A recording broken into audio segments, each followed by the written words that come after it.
Fatty liver എന്ന് പറയുന്ന ഒരു കണ്ടീഷൻ ഇന്ന് മിക്ക ആൾക്കാരിലും കാണുന്ന ഒന്നാണ്. അപ്പോൾ നമ്മൾ ഫാറ്റി ലിവറൊക്കെ നമ്മൾ യാദൃശികമായിട്ട് സ്കാനിങ്ങിലാണ് കാണാറ്. നമ്മൾ ഡോക്ടറെ അടുത്ത് ചോദിക്കുക, ഡോക്ടറെ എനിക്ക് ഗ്രേഡ് 1 ഫാറ്റി ലിവർ ഉണ്ട്, അല്ലെങ്കിൽ ഗ്രേഡ് 2 ഫാറ്റി ലിവറായി, എനിക്ക് എന്തെങ്കിലും മെഡിസിൻസ് ഉണ്ടോ എന്ന് ചോദിച്ചു കഴിഞ്ഞാൽ ഡോക്ടേഴ്സ് ആദ്യം തന്നെ പറയാറ്, ഇതിന് പ്രത്യേകിച്ച് മെഡിസിൻസ് ഒന്നും കഴിക്കേണ്ട, നിങ്ങൾ ഭക്ഷണം നിയന്ത്രിച്ചാൽ മതി. അപ്പോൾ ഫാറ്റി ലിവറിന് ഭക്ഷണമാണ് നിയന്ത്രിക്കുന്നതാണ് ഏറ്റവും ഇമ്പോർട്ടൻറ്റ്. അപ്പോൾ നമുക്ക് ഈ വീഡിയോയിലൂടെ ഫാറ്റി ലിവർ ഉള്ളവർ എങ്ങനെയൊക്കെ ഭക്ഷണം നിയന്ത്രിക്കണമെന്ന് നോക്കാം.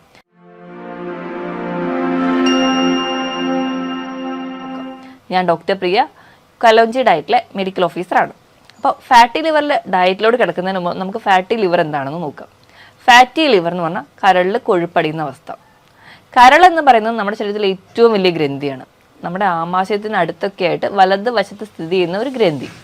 നമ്മുടെ ശരീരത്തിലെ മിക്ക പ്രവർത്തനങ്ങളെയും എന്ന് പറഞ്ഞാൽ ഒട്ടുമിക്ക എല്ലാ പ്രവർത്തനങ്ങളെയും കൺട്രോൾ ചെയ്യുന്ന ഒരു ഓർഗനാണ് ലിവർ എന്ന് പറയുന്നത്. അപ്പോൾ ലിവറിന് ഒരു ഫാറ്റി ലിവർ അല്ലെങ്കിൽ സിറോസിസ് പോലെയുള്ള കണ്ടീഷൻസ് ഇന്ന് വളരെയധികം കൂടുതലായിട്ട് കണ്ടിരിക്കുകയാണ്. അപ്പോൾ ഈ ലിവറിന് എന്തെങ്കിലും ഒരു പ്രശ്നം വന്നിട്ടുണ്ടെങ്കിൽ നമ്മുടെ ശരീരത്തിലെ മൊത്തം ഫംഗ്ഷനെ അഫക്റ്റ് ചെയ്യുന്നുണ്ട്. അപ്പോൾ ഈ ഫാറ്റി ലിവർ എന്ന് പറഞ്ഞു കഴിഞ്ഞാൽ നമ്മുടെ ലിവറിൽ കൊഴുപ്പടിയുന്ന അവസ്ഥയാണ്. അപ്പോൾ എങ്ങനെയാണ് ഈ ഫാറ്റി ലിവർ ഉണ്ടാകുന്നത്, അല്ലെങ്കിൽ ലിവറിൽ എങ്ങനെ കൊഴുപ്പടിയുന്നു എന്ന് നമുക്ക് ആദ്യം നോക്കാം. ലിവറിൽ കൊഴുപ്പടിയുക എന്ന് പറഞ്ഞു കഴിഞ്ഞാൽ നമ്മുടെ ശരീരത്തിൽ അധികമായിട്ട് കൊഴുപ്പെത്തുന്നുണ്ട്. നമ്മുടെ ശരീരത്തിൽ എങ്ങനെയാണ് അധികമായി കൊഴുപ്പെത്തുക? നമ്മൾ ഭക്ഷണം ഒരുപാട് കഴിക്കുന്നുണ്ട്, പക്ഷെ അതിനനുസരിച്ചുള്ള വ്യായാമങ്ങളില്ല. ഒരു സെഡൻറ്ററി ലൈഫാണ് നിങ്ങൾക്കെങ്കിൽ നിങ്ങൾക്ക് ഈ ഫാറ്റി ലിവർ പോലുള്ള കണ്ടീഷൻസ് ഉണ്ടാവും. ഇന്നിപ്പോൾ നോക്കുകയാണെങ്കിൽ കുട്ടികളിൽ പോലും ഡയബറ്റീസും ഫാറ്റി ലിവറും കൂടിക്കൊണ്ടേയിരിക്കുകയാണ്.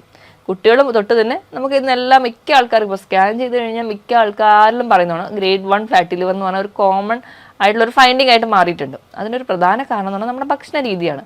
നമ്മൾ കഴിക്കുന്ന ഭക്ഷണം, നമ്മൾക്ക് വിശക്കുന്നൊന്നുമില്ല എങ്കിലും നമ്മളിങ്ങനെ ഭക്ഷണം കഴിച്ചുകൊണ്ടേയിരിക്കുന്നു.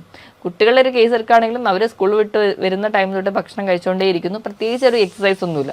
കൂടുതലും ഇൻഡോർ ഗെയിംസ് അല്ലെങ്കിൽ ഫോണ്, മൊബൈൽ പോലെയുള്ള ഗാഡ്ജറ്റ്സ് ആണ് എല്ലാവരും യൂസ് ചെയ്യുന്നത്. അപ്പം ആ ഒരു ലൈഫ് സ്റ്റൈലാണ് ഏറ്റവും ആദ്യം ഫാറ്റി ലിവർ ഉണ്ടാകാനുള്ള കാരണം. ഇനി ഭക്ഷണ രീതിയിലോട്ട് വരികയാണെങ്കിൽ അധികമായിട്ട് ഫ്രക്ടോസ് അടങ്ങിയ ഭക്ഷണങ്ങൾ കഴിക്കുക. ഫ്രക്ടോസ് അടങ്ങിയ ഭക്ഷണം എന്ന് പറഞ്ഞു കഴിഞ്ഞാൽ നമ്മുടെ ബേക്കറി ഐറ്റംസിൽ എല്ലാത്തിലും ഫ്രക്ടോസ് ആണ് ഇന്ന് ആഡ് ചെയ്യുന്നത്. പണ്ടത്തെക്കാളും ഇരട്ടി മധുരമാണ് ഇന്ന് കിട്ടുന്ന കേക്ക്സിനും അല്ലെങ്കിൽ പേസ്ട്രീസും കുക്കീസിനും ഒക്കെ. അതിനൊരു ബേസിക് ആയിട്ടുള്ള കാരണം എന്ന് പറഞ്ഞിട്ടുണ്ടെങ്കിൽ പണ്ടേ നമ്മൾ ആഡ് ചെയ്യുന്ന പഞ്ചസാരയാണെങ്കിൽ അതിന് പകരം ഇന്ന് ആഡ് ചെയ്യുന്ന ഫ്രക്ടോസ് ആണ്, ഹൈ ഫ്രക്ടോസ് കോൺ സിറപ്പ്. അത് കുറച്ചുകൂടി ചീപ്പായിട്ടുള്ള സാധനമാണ്, അതുപോലെ തന്നെ ഇരട്ടി മധുരവും കിട്ടും. അപ്പോൾ പിന്നെ ബേക്കറി ബിസിനസ്സിന് കുറച്ചുകൂടി ലാഭകരമായതുകൊണ്ട് തന്നെ ഇന്ന് എല്ലാവരും ആഡ് ചെയ്യുന്നത് ഈ ഫ്രക്ടോസ് ആണ്. ഈ ഫ്രക്ടോസ് കൺവേർട്ട് ചെയ്തിട്ടാണ് നമുക്ക് ഫാറ്റി ലിവർ പോലെയുള്ള കണ്ടീഷൻസ് ഉണ്ടാകുന്നത്. ഇത് കൂടാതെ തന്നെ ഇന്ന് കൗമാരക്കാരിൽ ബിയറിൻ്റെ ഉപയോഗം കൂടുതലായിട്ട് വരുന്നതുകൊണ്ടും അതിലടങ്ങിയിരിക്കുന്ന ഫ്രക്ടോസും അതും കൺവേർട്ട് ചെയ്തിട്ട് വീണ്ടും ഫാറ്റി ലിവറിലോട്ട് എത്തുന്നുണ്ട്. ഇനി ഇത് കൂടാതെ തന്നെ റെഡ് മീറ്റിൻ്റെ ഉപയോഗമാണെങ്കിലും വളരെയധികമാണ്. നമ്മൾ പ്രത്യേകിച്ച് രാത്രി ഭക്ഷണം കഴിക്കുക, അത് ഭയങ്കര ലേറ്റായിട്ട് പ്രോസസ്സ് ചെയ്ത ഭക്ഷണങ്ങളും അല്ലെങ്കിൽ ജങ്ക് ഫുഡുകളും കൂടുതലായിട്ട് കഴിക്കാനാണ് താല്പര്യപ്പെടുന്നത്. അതിൻ്റെ ഭാഗമായിട്ട് നമ്മൾ പ്രത്യേകിച്ച് രാത്രി ഭക്ഷണം കഴിച്ചു കഴിഞ്ഞാൽ പ്രത്യേകിച്ച് വ്യായാമമൊന്നുമില്ല, പെട്ടെന്ന് തന്നെ കിടന്ന് ഉറങ്ങുകയാണ് ചെയ്യുക. അപ്പം അവിടെ എനർജി ലോസ് ഒന്നും ഉണ്ടാവുന്നില്ല. അതിൻ്റെ ഭാഗമായിട്ട് ശരീരത്തിൽ ഫാറ്റ് കൂടുതൽ ഡെപ്പോസിറ്റ് ചെയ്യുന്നു. അങ്ങനെ നമുക്ക് ഫാറ്റി ലിവർ ഉണ്ടാകുന്നു. ഇതിനോടൊപ്പം തന്നെ എന്തെങ്കിലും മെൻ്റൽ സ്ട്രെസ്സുകൾ, പിന്നെ ഗർഭനിരോധന ഗുളികകളൊക്കെ ഒരുപാട് കഴിക്കുന്ന ആൾക്കാർക്കും ഫാറ്റി ലിവർ പോലെയുള്ള കണ്ടീഷൻസ് കോമൺ ആയിട്ട് കാണുന്നുണ്ട്. ഇനി ഫാറ്റി ലിവർ എങ്ങനെയാണ് പ്രോഗ്രസ് ചെയ്യുന്നതെന്ന് നോക്കാം. ഇപ്പോൾ നമ്മുടെ ലിവറിൻ്റെ കോശങ്ങളിൽ ആദ്യം ആ കോശങ്ങളുടെ ചുറ്റിനും ചെറിയ നീർക്കെട്ടൊക്കെ ഉണ്ടാവും. അതാണ് ഒരു ഫസ്റ്റ് സ്റ്റേജ് തുടങ്ങുക. അപ്പോഴത്തേക്ക് നമുക്ക് ലക്ഷണങ്ങളൊന്നും പുറത്തേക്ക് കാണിക്കില്ല. വീണ്ടും ആ ഒരു നീർക്കെട്ട് കൂടി അത് കോശങ്ങളുടെ ഉള്ളിലേക്ക് കിടക്കുന്നു. അപ്പോൾ അടുത്തൊരു സ്റ്റേജിലോട്ട് എത്തുന്നു. പിന്നെ കോശങ്ങൾ ആ ഒരു നീർക്കെട്ടലിൻ്റെ ഭാഗമായിട്ട് ചെറുതായിട്ട് അതിൽ ചെറിയ സ്കാറിങ് ഒക്കെ വരുന്നു. അവിടെ ഒരു ഫൈബ്രോസിസ് സ്റ്റേജിലോട്ട് പോകും. അതാണ് മൂന്നാമത്തെ സ്റ്റേജ്.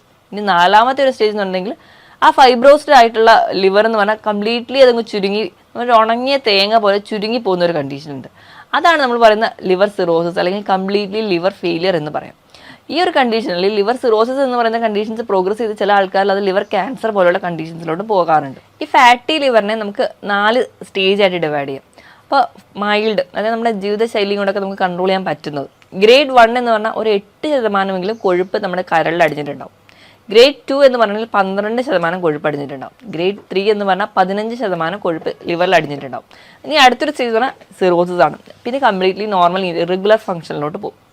ഇങ്ങനെ ഒരു ഗ്രേഡിംഗ് സിസ്റ്റം, അപ്പോൾ നമുക്കറിയാം, നമ്മൾ സ്കാൻ ചെയ്ത് കഴിഞ്ഞാൽ അതിൽ റിസൾട്ട് കിട്ടുമ്പോൾ അതിൽ ഗ്രേഡ് 1 ഫാറ്റി ലിവർ അല്ലെങ്കിൽ ഗ്രേഡ് 2 ഫാറ്റി ലിവർ എന്നൊക്കെ കാണാറുണ്ട്. ഈ ഒരു രീതിയിൽ കൊഴുപ്പടിക്കുന്നതിനെയാണ് നമ്മൾ ഗ്രേഡ് 1 ഗ്രേഡ് 2 എന്ന് പറഞ്ഞ് ഡിവൈഡ് ചെയ്തിരിക്കുന്നത്. ഇനി ഫാറ്റി ലിവറിൽ ഇതിൽ ലക്ഷണങ്ങൾ പുറത്തേക്ക് കാണിക്കുമോ, അല്ലെങ്കിൽ ഞാൻ ഇത്രയും നാളും പ്രത്യേകിച്ച് ലക്ഷണങ്ങളൊന്നും കണ്ടിട്ടില്ല, പിന്നെ എങ്ങനെ എനിക്ക് ഫാറ്റി ലിവർ ഉണ്ട് എന്നൊക്കെ ഒരുപാട് പേരുടെ സംശയമാണ്. അപ്പോൾ ഈ ലക്ഷണങ്ങൾ എന്ന് പറഞ്ഞു കഴിഞ്ഞാൽ ലിവർ പുറത്തേക്ക് വലുതായിട്ടൊന്നും ലക്ഷണങ്ങൾ കാണിക്കില്ല. ലിവറിൻ്റെ ഒരു സ്വഭാവം എന്ന് വെച്ചിട്ടുണ്ടെങ്കിൽ ചെറിയ ചെറിയ മുറിവുകളൊക്കെ വന്നാലും ലിവർ പുറത്തേക്കൊന്നും ലക്ഷണങ്ങൾ കാണിക്കാതെ സ്വയം സുഖപ്പെടുത്താൻ വേണ്ടി നോക്കുന്ന ഒരു ഓർഗനാണ്. അതുകൊണ്ട് തന്നെയാണ് ഇപ്പോൾ ലിവർ ട്രാൻസ്പ്ലാന്റേഷൻ എന്നൊക്കെ പറഞ്ഞ് നമുക്കൊരു പീസ് ലിവറിൻ്റെ കട്ട് ചെയ്ത് റിമൂവ് ചെയ്താൽ പോലും ലിവർ വീണ്ടും നോർമൽ ഫംഗ്ഷനിലോട്ട് വരുന്നത്. അപ്പോൾ ഇങ്ങനെയൊരു സ്വഭാവം ഈ ലിവറിന് ഉള്ളതുകൊണ്ട് തന്നെ നമ്മൾ ഫാറ്റി ലിവറും പുറത്തേക്കൊന്നും അറിയാറില്ല.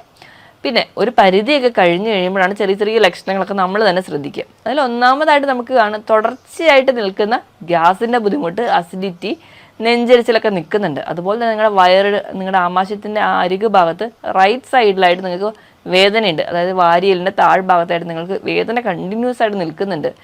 തുടങ്ങിയ പ്രശ്നങ്ങളൊക്കെ ഉണ്ടെങ്കിൽ നിങ്ങളൊരു ഡോക്ടറെ കാണിക്കുക. അപ്പോൾ നമുക്ക് ഗ്യാസിൻ്റെ ബുദ്ധിമുട്ട് നിൽക്കാതെ വരുമ്പോൾ അല്ലെങ്കിൽ ഒരു 2-3 ആഴ്ചയായിട്ട് ഗ്യാസിൻ്റെ ബുദ്ധിമുട്ട് നിങ്ങൾക്ക് തുടർച്ചയായിട്ട് നിൽക്കുന്നുണ്ടെങ്കിലും നിങ്ങളൊരു ഡോക്ടറെ കാണണം. ഗ്യാസിൻ്റെ ബുദ്ധിമുട്ടാണല്ലോ, അത് ചിലപ്പോൾ ഭക്ഷണം കഴിച്ചതിൻ്റെ ആയിരിക്കും, അല്ലെങ്കിൽ ഞാൻ ഇനി കിഴങ്ങ് വർഗ്ഗങ്ങൾ കഴിക്കാതിരുന്നാൽ മതി, പയറും കടലൊക്കെ കഴിക്കാതിരുന്നാൽ മതി, എനിക്ക് ഗ്യാസിൻ്റെ ബുദ്ധിമുട്ട് ഉണ്ടാവില്ല എന്നൊക്കെ വിചാരിക്കുന്ന ആൾക്കാരാണ് നമ്മളെല്ലാവരും.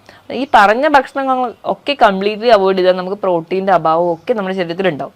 അതിന് പകരം നമുക്ക് എന്താണ് അവിടെ കാരണം, ഇപ്പോൾ ഫാറ്റി ലിവർ പോലുള്ള കണ്ടീഷൻസ് ഒക്കെ ഉണ്ടോ എന്നറിയാൻ വേണ്ടി ഒരു ഡോക്ടറെ കാണുക. കൃത്യമായി ഡോക്ടർ പറയുന്ന രീതിയിൽ സ്കാനിങ്ങോ ബ്ലഡ് ടെസ്റ്റോ ചെയ്യുകയാണെങ്കിൽ നമുക്ക് നേരത്തെ ഡിറ്റക്ട് ചെയ്യാം. നമുക്ക് ഭക്ഷണം നിയന്ത്രിച്ചാൽ തന്നെ ഒരു പരിധി വരെ പ്രോഗ്രസ് ചെയ്യാതിരിക്കാൻ പറ്റും. അപ്പോൾ ഒരു ഡോക്ടറെ അടുത്ത് വന്നിട്ടുണ്ടെങ്കിൽ ഡോക്ടർ ആദ്യം തന്നെ സ്കാനും ബ്ലഡ് ടെസ്റ്റും ഒക്കെയാണ് എഴുതുക. ഗ്രേഡ് 2 ഒക്കെ ആണെങ്കിൽ കൂടി നമുക്ക് ചിലപ്പം ആ ഒരു ലിവർ ഫംഗ്ഷൻ ടെസ്റ്റ് ചെയ്താൽ നോർമൽ ആയിരിക്കും. ഒരു ഗ്രേഡ് 3 എത്തുമ്പോഴായിരിക്കും ലിവർ ഫംഗ്ഷൻ ടെസ്റ്റിൽ SGOT-യുടെ SGPT-യുടെ ഒക്കെ ലെവലിൽ വേരിയേഷൻ വരിക. നോർമലി ഒരു 40 ഒക്കെയാണ് കാണിക്കേണ്ടത്. ഒരു 75 വരെയൊക്കെ ആണെങ്കിൽ നമുക്കൊരു പരിധി വരെ SGOT-യും SGPT-യും ഒക്കെ റെഗുലേറ്റ് ചെയ്യാൻ പറ്റും. നമ്മുടെ ലിവറിനെ റെഗുലേറ്റ് ചെയ്ത് എടുക്കാൻ പറ്റും. ഒരു 100-ന് മുകളിലൊക്കെ പോയി കഴിഞ്ഞാൽ നമുക്ക് അൺകൺട്രോളബിൾ ആണ്.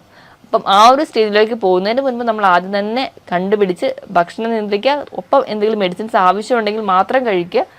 എങ്കിൽ നമുക്ക് ഇതിനെ റെഗുലേറ്റ് ചെയ്ത് എടുക്കാൻ പറ്റുന്നതാണ്. അപ്പോൾ ഇനി നമുക്ക് നമ്മുടെ മെയിൻ ടോപ്പിക്കിലേക്ക് വരാം. എങ്ങനെ നമുക്ക് ഫാറ്റി ലിവറിൽ നമ്മുടെ ഭക്ഷണം നിയന്ത്രിക്കാം എന്നുള്ളത്. ഇപ്പോൾ grade 1 fatty liver, grade 2 fatty liver ഒക്കെയാണെങ്കിൽ നമുക്ക് ഒരു പരിധി വരെ നമ്മുടെ ഭക്ഷണത്തിലൂടെ തന്നെ കൺട്രോൾ ചെയ്യാൻ പറ്റും. അപ്പം ഭക്ഷണത്തിലോട് കൺട്രോൾ ചെയ്യാൻ വരുന്നതിന് മുമ്പ് ഏറ്റവും ആദ്യം പറയാനുള്ളത്, നിങ്ങൾക്ക് അമിതവണ്ണമുള്ളവരാണ്. അമിതവണ്ണം എന്ന് ഉണ്ടെങ്കിൽ നിങ്ങൾ തിരിച്ചറിയാൻ വേണ്ടിയിട്ട് നിങ്ങളുടെ ഉയരം എടുക്കുക. നിങ്ങളുടെ ഉയരം എത്രയാണോ അതിൽ നിന്ന് 100 കുറയ്ക്കുന്നതായിരിക്കണം നിങ്ങളുടെ ശരീരഭാരം. നിങ്ങളൊരു 163 സെൻറ്റിമീറ്റർ ആണ് നിങ്ങളുടെ പൊക്കമെങ്കിൽ നിങ്ങൾക്ക് വേണ്ട വെയിറ്റ് എന്ന് പറഞ്ഞാൽ 63 കിലോ. 63 മുതൽ ഒരു 65 കിലോ വരെ ആവാം. നിങ്ങൾക്ക് നിങ്ങളുടെ ശരീരഭാരം വളരെ അധികമാണ്, കൂടുതലാണെങ്കിൽ ഒരു 10% നിങ്ങളുടെ ശരീരഭാരം കുറച്ചാൽ തന്നെ നമുക്ക് അമിതവണ്ണം കുറയും. അതിൻ്റെ ഭാഗമായിട്ട് നമുക്ക് ഫാറ്റി ലിവർ കംപ്ലീറ്റ്ലി മാറ്റാൻ പറ്റും. ഇനി മദ്യപാനം അല്ലെങ്കിൽ പുകവലി പോലെയുള്ള ശീലം ഉണ്ടെങ്കിൽ അത് നിങ്ങൾക്ക് ഫാറ്റി ലിവർ ഉണ്ടാക്കും. അതുകൊണ്ട് അത് ആദ്യം കംപ്ലീറ്റ്ലി സ്റ്റോപ്പ് ചെയ്യാം. നമുക്കറിയാം ഒരു 90% ഫാറ്റി ലിവർ ഉണ്ടാകാനുള്ള ഒരു പ്രധാന കാരണം എന്ന് പറഞ്ഞാൽ മദ്യപാനം തന്നെയാണ്. അപ്പം അതിൻ്റെ ഭാഗമായിട്ട് നമുക്കറിയാം മദ്യം കുടിക്കുമ്പോൾ അത് കൺവേർട്ട് ചെയ്ത് അസറ്റാൽഡിഹൈഡ് എന്ന് പറഞ്ഞ ഒരു ഫോമിലോട്ട് കൊണ്ടുവരുന്നത് ലിവറിൽ വെച്ചിട്ടാണ്. ഈ ഒരു ടോക്സിനെ നമ്മുടെ ശരീരത്തിൽ നിന്ന് പുറന്തള്ളാതെ വരുന്നതിൻ്റെ ഭാഗമായിട്ട് ലിവറിൽ ഫാറ്റി ലിവറോ അല്ലെങ്കിൽ ലിവർ സിറോസിസ് പോലെയുള്ള കണ്ടീഷൻസ് ഉണ്ടാവും. ഇനി അടുത്തൊരു കാരണം എന്ന് പറഞ്ഞിട്ടുണ്ടെങ്കിൽ പെയിൻ കില്ലേഴ്സും അല്ലെങ്കിൽ മറ്റ് പല ട്രീറ്റ്മെൻറ്റ് നമ്മൾ തന്നെ കഴിക്കുമ്പോഴാണ്. അപ്പം അങ്ങനെ ഒരു സ്വഭാവമുള്ളവരാണെങ്കിൽ അത് കംപ്ലീറ്റ്ലി നിർത്തുക. പിന്നെ പട്ടിണി കിടന്നിട്ട് നമ്മൾ വെയിറ്റ് കുറയ്ക്കാൻ വേണ്ടി നോക്കിയാലും നമുക്ക് ഫാറ്റി ലിവർ പെട്ടെന്ന് തന്നെ പിടിപെടുന്ന കാണാം. അപ്പം അങ്ങനെ ശീലമുള്ളവരാണെങ്കിൽ അതും കംപ്ലീറ്റ്ലി ഒഴിവാക്കുക. ഇനി ഭക്ഷണത്തിൻ്റെ കേസിലാണെങ്കിൽ അന്നജത്തിൻ്റെ അളവ് കംപ്ലീറ്റ്ലി നല്ലപോലെ കുറയ്ക്കുക. മധുരം കംപ്ലീറ്റ്ലി സ്റ്റോപ്പ് ചെയ്യുക. പഞ്ചസാരയും തേനും മാത്രം പോരാ, പല രീതിയിൽ നമ്മുടെ ശരീരത്തിൽ മധുരം എത്തുന്നുണ്ടെങ്കിൽ അതെല്ലാം കംപ്ലീറ്റ്ലി സ്റ്റോപ്പ് ചെയ്യുക. പിന്നെ ബിയറിൻ്റെ ഉപയോഗം കംപ്ലീറ്റ്ലി നിർത്താൻ വേണ്ടി ശ്രദ്ധിക്കണം. ഇനി നിങ്ങളുടെ ഭക്ഷണത്തിൽ ഒരുപാട് ട്രാൻസ് ഫാറ്റ്സ് അടങ്ങിയിട്ടുള്ള ഭക്ഷണങ്ങളാണ്, ഒരുപാട് ജങ്ക് ഫുഡുകളാണ്, ഓയിലി ഭക്ഷണങ്ങളാണ് കഴിക്കുന്നതിന്. അതോടൊപ്പം തന്നെ റെഡ് മീറ്റും കംപ്ലീറ്റ്ലി നിർത്തുകയാണെങ്കിൽ ഒരു പരിധി വരെ നിങ്ങൾക്ക് ഭക്ഷണത്തിലൂടെ നിയന്ത്രിക്കാവുന്നതാണ്. ഇനി നമ്മൾ എന്തൊക്കെ ഭക്ഷണം കഴിക്കണമെന്ന് നോക്കാം. കഴിക്കുന്ന കാര്യത്തിൽ എടുക്കുകയാണെങ്കിൽ നമ്മൾ കഴിക്കുന്ന എപ്പോഴും ഹെൽത്തി ഭക്ഷണമായിരിക്കണം. അതിനുവേണ്ടി നിങ്ങൾ പ്രോട്ടീൻസ് കഴിക്കുക. പ്രോട്ടീൻ എന്ന് പറഞ്ഞാൽ വെജിറ്റബിൾ പ്രോട്ടീനും കഴിക്കാം, ആനിമൽ പ്രോട്ടീനും കഴിക്കാം. പക്ഷേ ആനിമൽ പ്രോട്ടീൻ കഴിക്കുമ്പോൾ ഒരുപാട് വറുത്ത് പൊരിച്ച് കഴിക്കാതെ മാക്സിമം കറി വെച്ച് കഴിക്കാൻ വേണ്ടി ശ്രദ്ധിക്കുക. ഇലക്കറികൾ ധാരാളം കഴിക്കണം. ഇപ്പോൾ ക്രൂസിഫറസ് വെജിറ്റബിൾസ്, അതായത് ബ്രക്കോളി, ക്യാബേജ്, കോളിഫ്ലവർ, ഇതൊക്കെ കൂടുതലായിട്ട് കഴിക്കാം. ഇതിലൊക്കെ ഉണ്ടാകുന്ന ഒരു ആൻറ്റി ഓക്സിഡൻറ്റ് ഫംഗ്ഷൻസ് ഒക്കെ ഉണ്ട്. അപ്പോൾ അത് നമുക്ക് ഒരു പരിധി വരെ ഈ നീർക്കെട്ടൊക്കെ കുറയ്ക്കാം, അല്ലെങ്കിൽ ഫാറ്റി ലിവർ കുറയ്ക്കുന്നതായിട്ട് കാണാം.